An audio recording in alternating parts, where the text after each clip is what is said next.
dito yung nasakta noon, pero nakamove on na ngayon.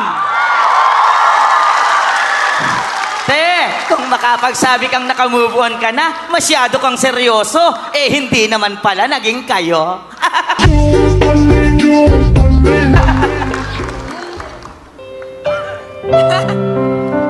Yan tayo eh. Hindi na tayo natatawa sa parehong joke. Pero patuloy pa rin tayong umiiyak sa parehong tao.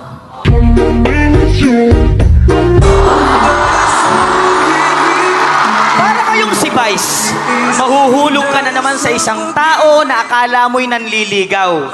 Yayayain kang kumain sa labas at ikaw ay mapapawaw. Pero wag ka, KKB raw. KKB ganing ka lang, balang araw.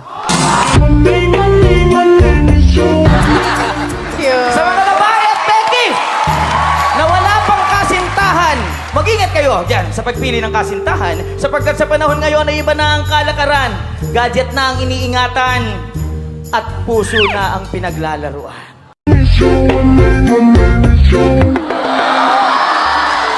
Yung boyfriend mo, hindi pa nagte-text mula pa kanina. Di mo alam ang dahilan, kaya worried ka na. Maglaba ka muna at kausapin mo yung palanggana para magets mo na si boyfriend mo, wala na palang gana.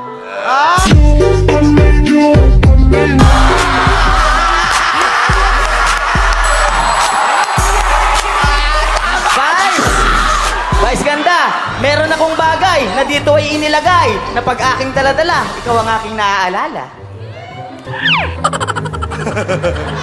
Plancha. Hindi yan, hindi yan. Hindi yan! Eto!